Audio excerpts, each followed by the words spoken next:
প্রিয় দর্শক শ্রোতা, আসসালামু আলাইকুম। যুক্তরাষ্ট্র সহ সারা বিশ্ব জুড়ে হাজার হাজার মানুষ প্রেসিডেন্ট ট্রাম্পের নীতির বিরুদ্ধে প্রতিবাদ জানাচ্ছেন। হ্যান্ডস অফ আন্দোলনের মাধ্যমে বিশ্বের 12টিরও বেশি স্থানে বিক্ষোভের আয়োজন হয়েছে। Boston, new York, Los Angeles, Chicago, এমনকি ওয়াশিংটন ডিসির রাজপথেও মানুষ প্রতিবাদে নেমে এসেছে।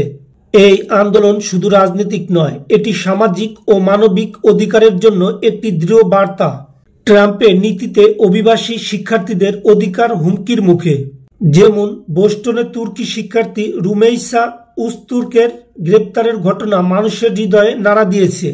আইন শিক্ষার্থী ক্যাটি স্মিথ বলেছেন, এখন যদি আমরা প্রতিবাদ না করি তাহলে ভবিষ্যতে এর খেসারত দিতে হবে আমাদেরই। লন্ডনের রাস্তায় স্লোগান উঠেছে, অটাপ আমেরিকা, মানুষকে আঘাত করা বন্ধ করো। এই আন্দোলনের বার্তা আরও বিস্তৃত হয়েছে hands of Canada, hands of Greenland, hands of Ukraine. Trump প্রশাসনের কিছু ঘোষণার মাধ্যমে দেখা গেছে কানাডা গ্রিনল্যান্ডের উপর প্রভাব বিস্তার ও ইউক্রেনের যুদ্ধ বন্ধে ব্যর্থতা। সবকিছু নিয়েই জনগণের উদ্বেগ তুঙ্গে। ডেমোক্র্যাট নেতারা ও এই আন্দোলনের মাধ্যমে একাট্টা হচ্ছেন।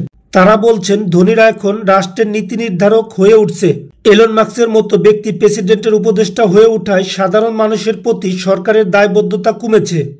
কংগ্রেসম্যান ম্যাকচুয়েল ফ্রস্ট বলেন, যখন সরকার জনগণের কাছ থেকে চুরি করে তখন জনগণ রাস্তায় নামে।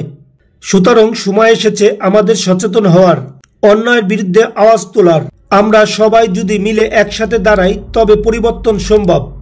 ভবিষ্যৎ প্রজন্মের জন্য একটি ন্যায়ভিত্তিক সমাজ গড়ে তোলা সম্ভব।